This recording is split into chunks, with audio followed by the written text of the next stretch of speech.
Hello my dear welcome Reena's happy life को आपण आज मु आसी से पावर ऑफ सबकॉन्शियस माइंड बा अवचेतन मनर शक्ति को बुझिबा पय आमे आगुरु पढिचे अध्याय 5 आउ 79 पेज 89 पेज पर्यंत पढिचे केमिति प्रार्थना माध्यम रे आमे हम निज लोकंकर शरीर को सुस्थ करि परिबा ताहा आमे पढिले पंचम अध्याय रे प्रार्थना करवा शिखिले आ दूर रे रही कि प्रार्थना द्वारा प्रार्थनार शक्ति द्वारा आमे केमिति आम अवचेतन मस्तिष्क को काम रे लगेई परिबा आ आम निज लोक आमठो दूर रे जो माने रहउछंती तांकर शरीर को आमे सुस्थ करि परिबा ए प्रार्थना साहाय्य रे आज पढिबा अध्याय 6 आ पेज होची 90 रु आज मु आरंभ करूची।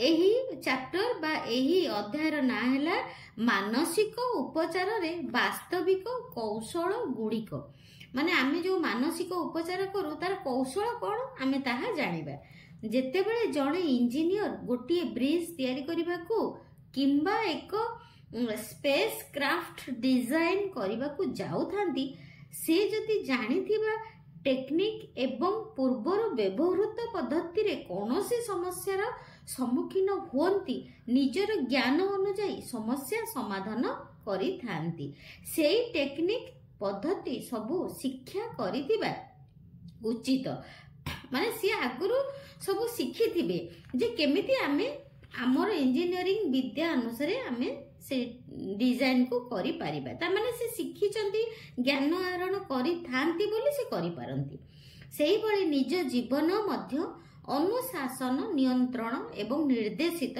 करिबा पाई पद्धति कौशल एवं टेक्निक सबु रहिछि एसबु जानिबा अत्यंत गुरुत्वपूर्ण।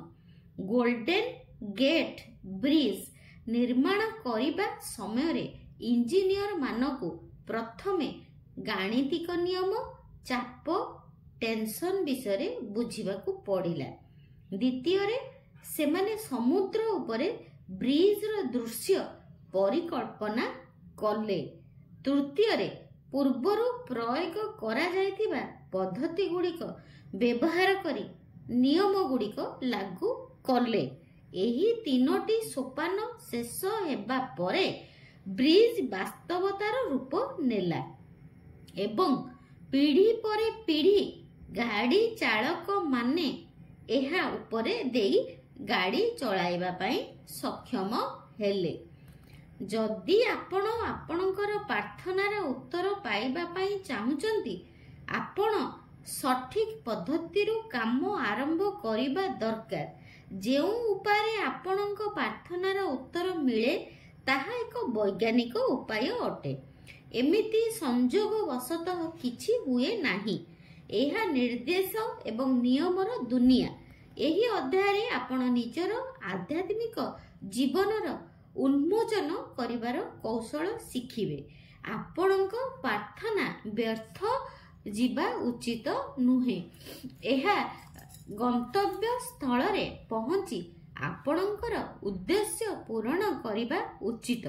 आमे प्रार्थनार विश्लेषण करिबा समय रे आमे जानू जे प्रार्थना करिवार अनेक गुड़िए उपाय रहिछि आमे धार्मिक कार्य गुड़िकरे हेउथिबा आनुष्ठानिक परंपरागत प्रार्थना विषय रे एठारे आलोचना करिबा नाही गोष्ठी पूजा रे शेष सबुर गुरुत्व रहिछि आम गोष्ठी पूजा रे से सबुर गुरुत्व रहिछि किंतु आमे ता उपरे ध्यान देबा नाही आमर गुरुत्व हेउछि व्यक्तिगत प्रार्थना को किपरि प्रभावशाली करिबा एवं दैनंदिन जीवन रे निजको तथा अन्य मानको सहाय्य करिबा प्रार्थना हेउछि कोनोसी एक विषय को नेई एक चिंताधारार सृष्टि जहा कि पूर्ण हेबा पई आमे चाहि थाउ प्रार्थना हेउछि आत्मार आंतरिक अभिलाष आपणक अभिलाष ही आपणक प्रार्थना आपणक गभीरतम आवश्यकता रुही एहार उत्पत्ति एवं आपण जीवन रे कोन चाहंती एहा माध्यम रे जणा पड़े जेउ माने सत्य एवं न्याय पथ रे जीवा पई सब बेले चाहंती से माने भाग्यवान कारण सेही प्रार्थना सब बेले पूरण होई थाए जीवनर क्षुधा एवं सुख शांति स्वास्थ्य पाई तृषार प्रभावशाली परिप्रकाश ही प्रार्थनार प्रकृत स्वभाव। अवचेतन मन को कौनसी इच्छा हस्तांतर करिवार कौशल आमे जेमिति देखिले प्रभावशाली प्रार्थनार रहस्य हेउची अवचेतन मनरे ईप्सित परिणाम भरिबा। एहा करिवार सबुठारु सहज कौशल हेला हस्तांतर करिवार कौशल बा पासिंग ओवर टेक्निक। चेतन मन द्वारा दिया जायथिबा कौनसी अनुरोध को अवचेतन मन मध्यरे जागृत करिबा ही पासिंग ओवर टेक्निक कुहा जाय। अर्ध निद्रित माने जेतेबेले हमको अल्प अल्प निद लागि आसुथिबो अवस्था रे स्वप्न देखुथिबा भली स्थिति रे एही काम भलो भाबरे करा जाई पारे। जानी रखंतु जे आपणक गभीरतम मन हेउची असीम धी शक्तिर भंडार।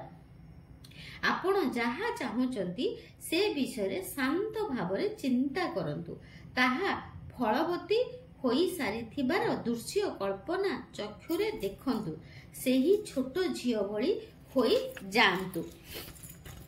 आमे जेमती छोट बेले मिछि मिछिका खेलु भाबु जेमती आमे एरोप्लेन रे उडुचु एरोप्लेन धरिकी उडौचु एमती जेमती आमे छोट बेले कल्पना करूथुलु सेमती आमे छोट पिलांक भली हेई जिबा आउ आमे कल्पना रे बा विजुअलाइज करिबा।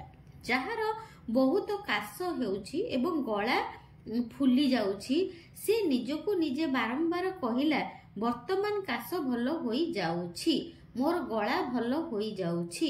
प्राय घंटाए भितरे से संपूर्ण सुस्थ अनुभव कला।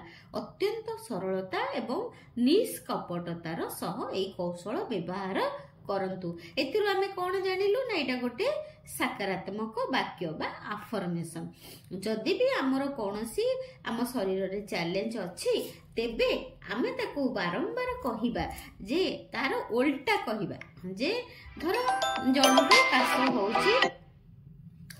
काश होउची आमे कोन करिबा ना कहिबा ना ना तुमे संपूर्ण सुस्थ अछ तुमे संपूर्ण सुस्थ अछ तुमे संपूर्ण सुस्थ अछ तुमे संपूर्ण सुस्थ अछ। आ सेटा ही से एठी बही रे लिखिचंती वर्तमान काश भलो होई जाउची मोर गला भलो अछि। जनकर काश होउथिला से बारंबार अफर्मेशन कले बा रिपीट कले वर्तमान मोर काश भलो होई जाउची मु संपूर्ण भलो अछि मो गला संपूर्ण सुस्थ अछि बोली कहिबारु से 70 घंटा को भितरे भलो होई गले। अवचेतन मन आपणक ब्लू प्रिंट ग्रहण करिवो।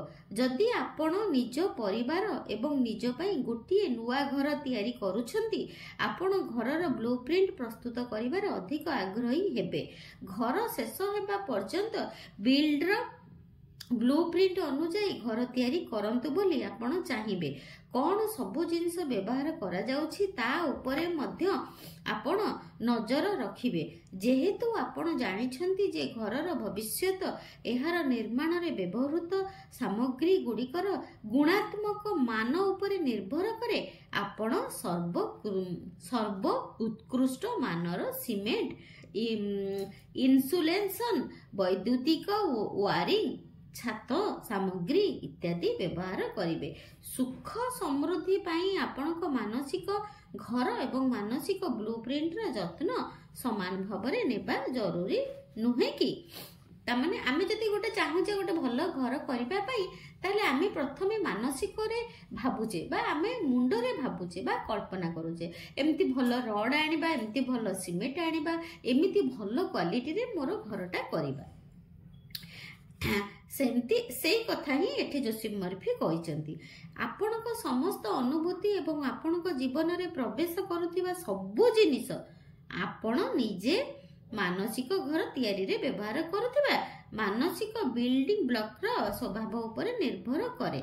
जदि आपणक ब्लूप्रिंट भय व्यस्तता चिंता एवं अभाव परिपूर्ण एवं जदि आपण दुखी संदेही अंधविश्वासी तेबे मन भितरे आपण इनस्टॉल करूथिबा मानसिक सामग्री रो गुणवत्ता समस्त प्रकार दुख व्यवस्था व्यस्तता चिंता सीमितता भली हेबो। माने आपण जदि गोटे घर करने को जाउछंती, जदि कल्पना रे देखिले एते सुंदर सिमेंट व्यवहार कली, एते सुंदर बाली व्यवहार कली, एते सुंदर रड व्यवहार कली, एते सुंदर घर मोर होई गला, ताहले सतरे आपणकर घर बहुत सुंदर होई जिवो।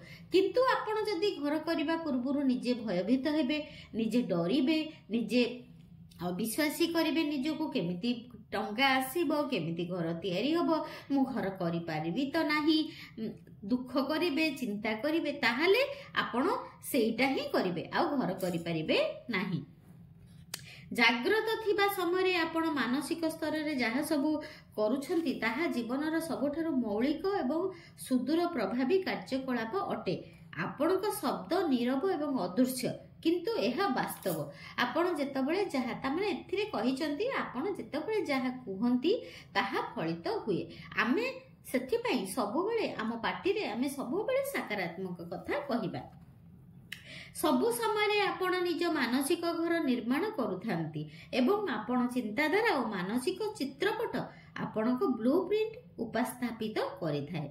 प्रति घंटा प्रति मिनिट आपणकर चिंताधारा, विश्वास एवं मनर स्टूडियो रे करुथिबा कल्पना साहाय्य रे आपण उत्तम स्वास्थ्य, सफलता एवं सुख निर्माण करि परिबे। निरंतर आपण जो विशाल गृहर निर्माण रे व्यस्त थांती ताहा हेउची आपणक व्यक्तित्व। एही पृथ्वी रे आपणक परिचय एवं संपूर्ण जीवन एक नुआ ब्लूप्रिंट संग्रह करंतु। नीरवरे वर्तमान समय रे जीवन रे थिबा शांति, सुख, प्रीति को हृदयगम करी एक मानसिक गृहर निर्माण करंतु। दिन राति असीम सुख शांति मध्य बुड़ी रहिले एवं सबुबेले जीवन रे सेही अमूल्य जिनिस गुड़िकर कामना कले अवचेतन मन आपणक ब्लूप्रिंट को ग्रहण करिवो एवं इप्सित जिनिस गुड़िक आपणक पई आनिबाकू चेष्टा करिवो। तापरे प्रकृत प्रार्थनार कला और विज्ञान, ए पैराग्राफ रो ना हैला प्रकृत प्रार्थनार कला और विज्ञान। विज्ञान शब्दर अर्थ एठारे ज्ञानर परिपूर्ण एक संस्था जहा समन्वित, संयोजित एवं व्यवस्थित। आसंतु प्रकृत प्रार्थनार विज्ञान एवं कला विषय किछि अधिक जानिबा। ज्ञानर एही संस्थार कार्य हेउछि जीवनर मौलिक नियम अनुपालन करिबा।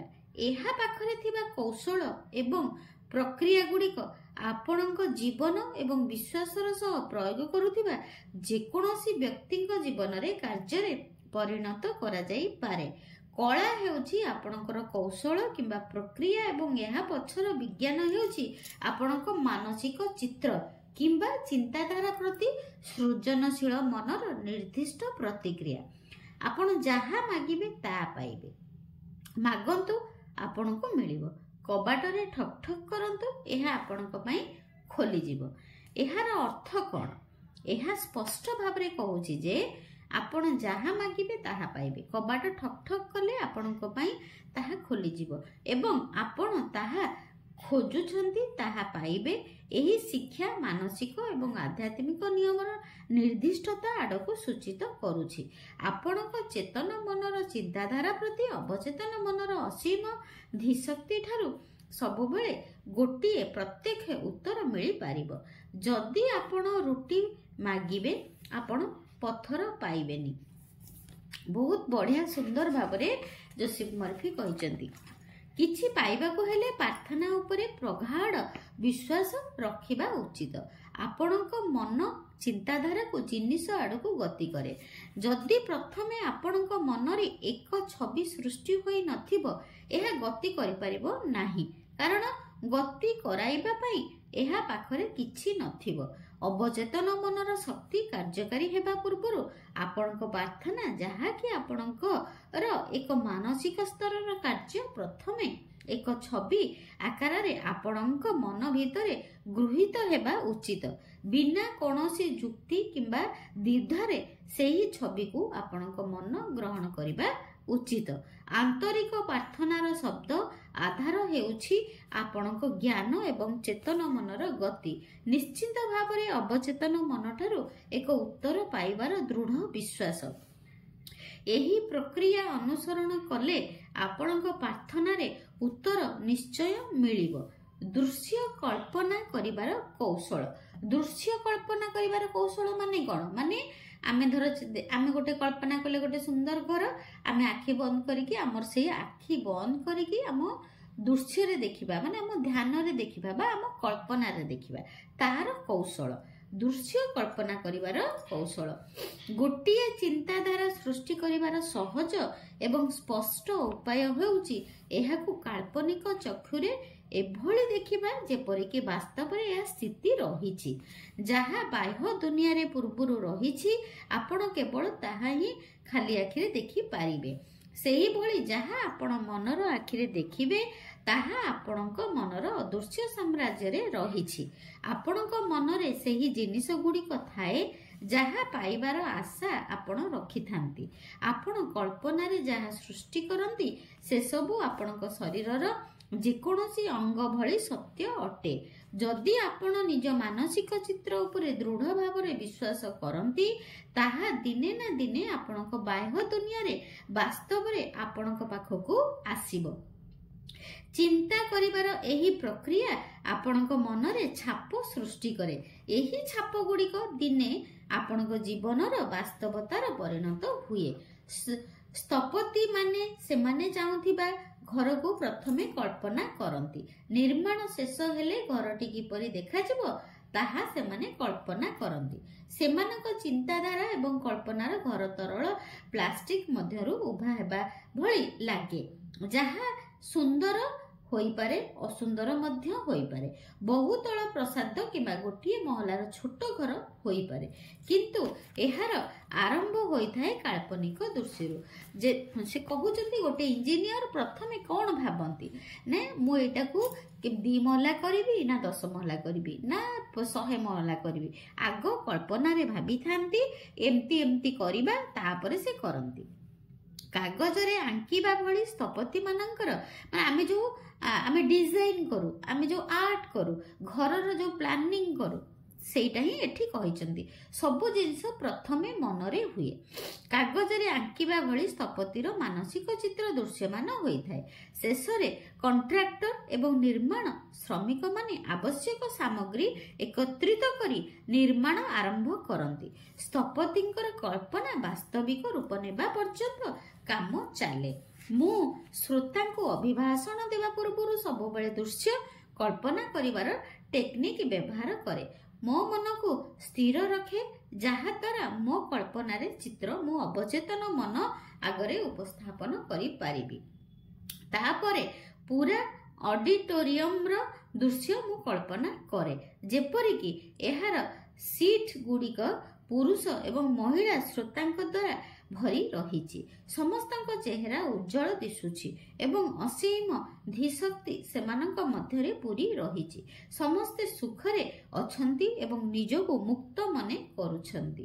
ପ୍ରଥମେ ମନ ମଧ୍ୟରେ ଚିନ୍ତା କରିବା ପରେ ମୁଁ ତାକୁ ଏକ ମାନସିକ ଚିତ୍ରର ରୂପ ଦିଏ। ମୁଁ କଳ୍ପନା କରେ ଯେ ଲୋକମାନେ କହୁଛନ୍ତି ମୁଁ ଭଲ ହୋଇଗଲି, ମୋତେ ବହୁତ ଭଲ ଲାଗୁଛି, ମୋର ପରିବର୍ତ୍ତନ ହୋଇଛି। ଏହିଭଳି ମୁଁ ପ୍ରାୟ 10 ମିନିଟ ପର୍ଯ୍ୟନ୍ତ ଚିନ୍ତା କରେ।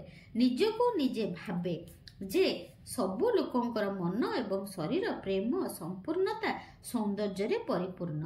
ମୁଁ ସେ ପର୍ଯ୍ୟନ୍ତ କଳ୍ପନା ଦୁନିଆରେ ବୁଡ଼ି ରହେ ଯେ ପର୍ଯ୍ୟନ୍ତ ମୋ କାନ ନ ଶୁଣେ ଯେ ସମସ୍ତ ଶ୍ରୋତା ଉତ୍ତମ ସ୍ୱାସ୍ଥ୍ୟ ଓ ସୁଖ ସମୃଦ୍ଧି ଲାଭ କରିଛନ୍ତି। ତାପରେ ପୁରା ଚିତ୍ର ମନରୁ ବାହାର କରିଦିଏ ଏବଂ ପ୍ଲାଟଫର୍ମକୁ ଯାଏ। ଏହି ଟେକ୍ନିକ ବ୍ୟବହାର କରି ପ୍ରତିଥର ମୁଁ ଅଭିଭାଷଣ ଦେବା ପରେ କିଛି ଲୋକ ମୋତେ ପରେ କହିବା ପାଇଁ ଅଟକି ଥାନ୍ତି ଯେ ସେମାନଙ୍କ ମନୋକାମନା ପୂର୍ଣ୍ଣ ହୋଇଛି।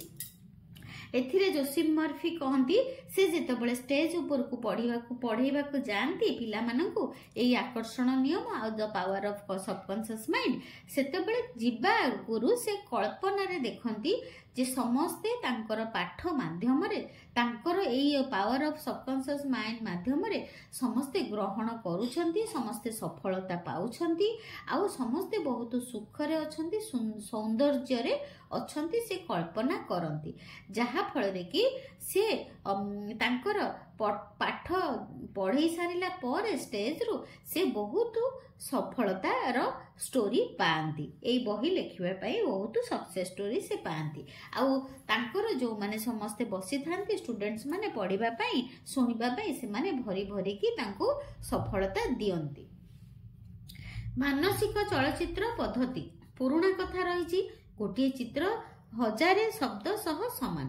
ଏଠାରେ ପ୍ରକୃତ କଥା ଉପରେ ଜୋର ଦିଆଯାଇପାରେ ଯେ ବିଶ୍ୱାସ ଦ୍ୱାରା ସମର୍ଥିତ କୌଣସି ଚିତ୍ରକୁ ଅବଚେତନ ମନ ବାସ୍ତବତାରେ ପରିଣତ କରିବା ପାଇଁ ଚେଷ୍ଟା କରେ। କୌଣସି ଜିନିଷର ଅସ୍ତିତ୍ୱକୁ କଳ୍ପନା କଲେ ତାହା ବାସ୍ତବତାରେ ପରିଣତ ହୁଏ। ବହୁ ବର୍ଷ ତଳେ ମଧ୍ୟ ପାଶ୍ଚାତ୍ୟକୁ ମୁଁ ଭାଷଣ ଦେବା ପାଇଁ ଯିବା ସମୟରେ ସେଠାକାର କେତେଗୁଡ଼ିଏ ରାଜ୍ୟକୁ ଯାଇଥିଲି। ସେଠାରେ ସ୍ଥାୟୀ ଭାବରେ ରହିଯିବା ପାଇଁ ମୋର ଇଚ୍ଛା ଥିଲା, ଯାହାଫଳରେ ମୁଁ ସାହାଯ୍ୟ ଦରକାର କରୁଥିବା ଲୋକଙ୍କର ସେବା କରିବାର ସୁଯୋଗ ପାଇଥାନ୍ତି। ହେଲେ ସେତେବେଳେ ତାହା ସମ୍ଭବ ହୋଇ ନଥିଲା, କିନ୍ତୁ ମୋ ମନରୁ ସେଠାରୁ ସବୁଦିନ ପାଇଁ ରହିଯିବାର ଇଚ୍ଛା ମରି ନଥିଲା। ଦିନେ ସନ୍ଧ୍ୟାରେ ୱାସିଂଟନର ସ୍ପୋକେନ୍ରେ ଏକ ହୋଟେଲରେ କାଉଚରେ ମୁଁ ଆରାମରେ ବସିଥିଲି। ମୋ ଧ୍ୟାନକୁ ସ୍ଥିର କରି ନୀରବରେ ପରୋକ୍ଷ ଭାବରେ ମୁଁ କଳ୍ପନା କଲି ଯେ ମୁଁ ବହୁ ସଂଖ୍ୟକ ଶ୍ରୋତାଙ୍କ ଆଗରେ ଭାଷଣ ଦେଉଛି। ସେମାନଙ୍କୁ ମୁଁ କହୁଛି ମୁଁ ଏଠିକି ଆସି ବହୁତ ଖୁସି। ଏହି ସୁଯୋଗ ପାଇବା ପାଇଁ ମୁଁ ଭଗବାନଙ୍କୁ ପ୍ରାର୍ଥନା କରିଥିଲି। ସେହି କାଳ୍ପନିକ ଶ୍ରୋତାକୁ ମୁଁ ମାନସ ଚକ୍ଷୁରେ ଦେଖିଲି ଏବଂ ଏହାର ବାସ୍ତବତାକୁ ଅନୁଭବ କଲି। ଜଣେ ଅଭିନେତା ଭଳି ସେହି କାଳ୍ପନିକ ଚଳଚ୍ଚିତ୍ରରେ ମୁଁ ଅଭିନୟ କଲି। ନିଜ ଭିତରେ ସନ୍ତୋଷ ଅନୁଭବ କଲି ଯେ ଏହି ଚିତ୍ର ମୋର ଅବଚେତନ ମନକୁ ଜଣାଇ ଦିଆଯାଇଛି। ସେ ନିଜସ୍ୱ ଉପାୟରେ ଏହାକୁ ବାସ୍ତବ ରୂପ ଦେବ। ପରଦିନ ସକାଳେ ଉଠିବା ପରେ ମୁଁ ଖୁବ୍ ଆତ୍ମସନ୍ତୋଷ ଅନୁଭବ କଲି। କିଛି ଦିନ ପରେ ମଧ୍ୟ ପାଶ୍ଚାତ୍ୟରୁ ଏକ ଅନୁଷ୍ଠାନର ନିର୍ଦ୍ଦେଶକ ଭାବରେ ଜଏନ୍ କରିବା ପାଇଁ ମୋତେ କଲ୍ ଆସିଲା। ମୁଁ ଅଫର୍ ଗ୍ରହଣ କଲି ଏବଂ ଅନେକ ବର୍ଷ ସେଠାରେ ରହି ମୁଁ କାମ କଲି। ମୋର ବହୁ ଦିନର ସ୍ୱପ୍ନ ସାକାର ହେଲା। ଏଥିରୁ ଆମେ ଜାଣିଲେ ଯେ ଯୋସେଫ ମର୍ଫି ଦିନେ ତାଙ୍କର ଯୋଉଠି ରହିବାର ଇଚ୍ଛା ଥିଲା ସିଏ କଳ୍ପନାରେ ଦିନେ ରାତିରେ ଦେଖିଲେ, ସ୍ୱପ୍ନ ଭଳିଆ ଦେଖିଲେ। ତାପରେ ତାକୁ କଳ୍ପନା କଲେ ମୁଁ ସେଠି ରହିଛି, ସେଠିକା ଲୋକଙ୍କୁ ମୁଁ ଏମିତି ପଢ଼ଉଛି। ତାହା ତା ପରଦିନ ସତ ହୋଇଗଲା ଯେ ସିଏ ଯୋଉ ଜାଗାରେ ରହିବାକୁ ଚାହୁଁଥିଲେ ସେଠୁ ତାଙ୍କର କଲ୍ ଆସିଲା। ତାପରେ ସେ ବହୁତ ଖୁସି ହେଇଗଲେ ଆଉ ସେଇ ମଧ୍ୟ ପାଶ୍ଚାତ୍ୟରେ କିଛି ଦିନ ସେଠି ରହିଲେ ଆଉ ତାଙ୍କର ସ୍ୱପ୍ନ ସାକାର ହେଲା। ମୁଁ ଏଇ ସଙ୍ଗେ ସଙ୍ଗେ ଯେଉଁ ପଦ୍ଧତି ବର୍ଣ୍ଣନା କଲି ତାକୁ ମାନସିକ ଚଳଚ୍ଚିତ୍ର ପଦ୍ଧତି କୁହାଯାଏ। ମୋ ବହି ପଢ଼ିବା ଏବଂ ମୋର ଭାଷଣ ଶୁଣିବା ଅନେକ ଲୋକ ଚିଠି ଲେଖି ଜଣାଇଛନ୍ତି ଯେ ଏହି ଟେକ୍ନିକ୍ ବ୍ୟବହାର କରି ସେମାନେ ବହୁତ ଭଲ ପରିଣାମ ପାଇଛନ୍ତି। ମାନେ ଆପଣ ଶୋଇବା ପୂର୍ବରୁ ଏଇଟାକୁ କରିବେ, ଚିତ୍ର ଭଳି ଦେଖିବେ।